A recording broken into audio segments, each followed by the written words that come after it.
Alright, exterior, Nunavut, evening. You're trekking through the snow, returning to your campsite. The air around you is cold and brittle as the wind picks at your heavy clothing and puffs the air from your breath ahead of you in ghostly fogs. You're alone, or so you thought. As you walk, you can hear the crunch of footsteps in the snow behind you, mutterings of conversation, and an echo of laughter that comes along the wind as though from a great distance. The echo flutters and dissipates. You turn to see who it was trailing behind you, and as you do, all you catch is the glimpse of a shadow, a humanoid figure trailing in the snow behind you until your eyes focus on it, and it disappears. You were, in fact, alone.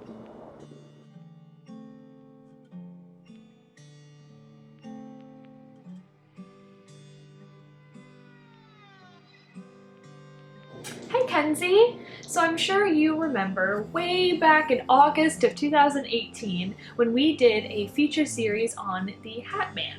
But for those of you who were not around for that series on our podcast, let me explain exactly what this was. Nearly 2 years ago now, Kenzie and I released a 5-part series chronicling all of the sightings, theories, and encounters with an entity known as the Hat Man.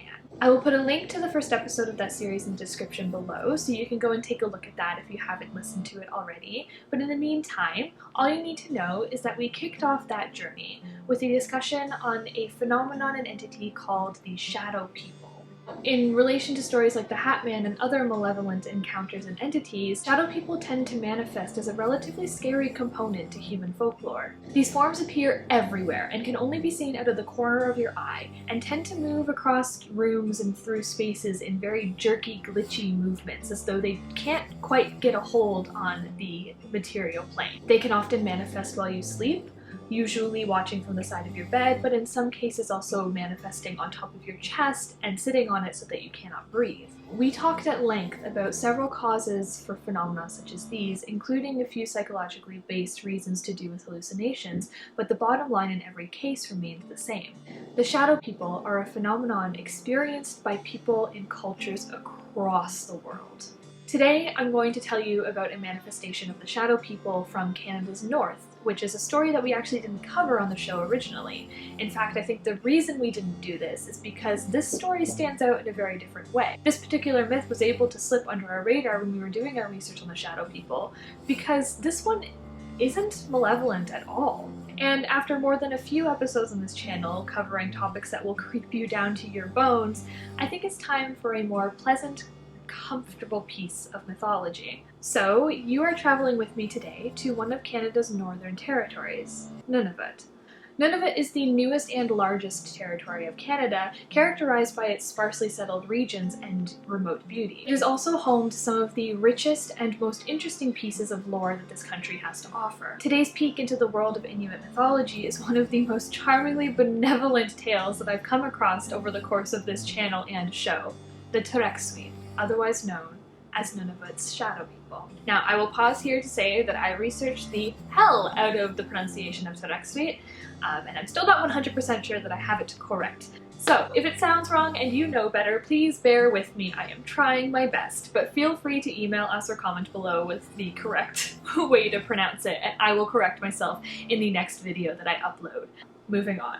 The Taqriaqsuit are a people who exist on the edges of the planes of reality. They straddle the border between our world, the material realm, and their world, the shadow realm, and they move freely between the two. It is said that when a Taqriaqsuit is moving through their own realm, it is an essence of their being that is projected onto our plane of existence, and that is what people see when they claim to have spotted one. Sort of like an echo of passing, pieces of another world bleeding into ours as it sits so close to the veil that divides us. As such, they are difficult to spot and very rarely seen, although this could also be chalked up to the fact that, according to the myth, they are incredibly shy. Any attempt to catch a glimpse of the Taqriaqsuit head-on is met with empty air. Like other versions of the Shadow People and the Hat Man, the only way they can really be spotted is out of the corner of your eye. This indirect sight is relatively non-threatening and doesn't immediately prompt the being to return to its own plane, thus granting the viewer the impression of a semi-transparent humanoid. It looks like a shadow, dressed in light to the people of Nunavut, with two glowing pools of white light in the form of eyes on their otherwise featureless heads. This intangible intangible, nearly invisible portion of their essence is extremely delicate and shy, and if they notice that they've been spotted, they will immediately blink back out of existence and return to their old realm. The only time they become fully visible and tangible in the material plane is if one of them is killed. Now, granted, I was actually only able to find one instance of this happening in the myth, but the sentiment remains over all of the tellings of the Taqriaqsuit following. In the story, a woman who actually managed to somehow marry a Taqriaqsuit went insane and stabbed him, thus essentially sealing his essence in the mortal realm and also bringing his physical body along with it. Now, like I said, this is a very isolated tale, and most versions of the myth actually tell of the Taqriaqsuit being more of a being that will invite you to join them in the shadow realm rather than the other way around. Now, while you cannot often see the Taqriaqsuit, they do manifest in our realm in other different ways. You witness them as whispers and echoes and small, tangible evidences of them passing through our realm, and most often they visit those traveling alone. In a short Vimeo interview that I will link down below, a woman named Lucy Touchwood, and I absolutely butchered that name, I'm so sorry, but I'm sorry. But anyway, she tells a story of her own encounter with the Taqriaqsuit. I encourage you to follow the link below and listen to the video on your own time. It's only 3 minutes long, and having her tell her tale in her own voice is spectacular. But in short, the tales that she tells about her own encounters with them echo the myths themselves. In one case, she actually claims to have followed the Taqriaqsuit for a short distance, believing them to be her aunt and uncle.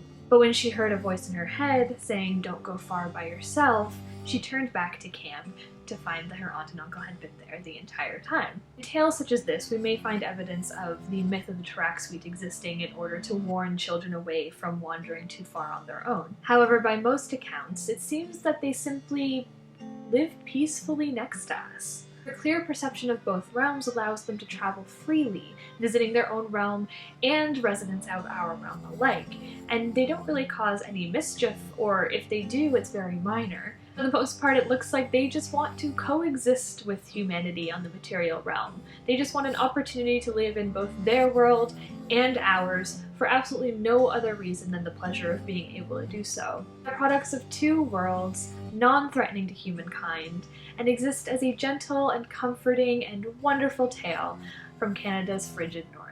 Kenzie, I'll see you next week.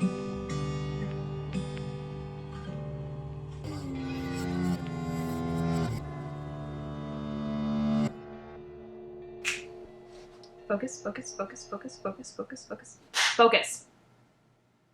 Thank you.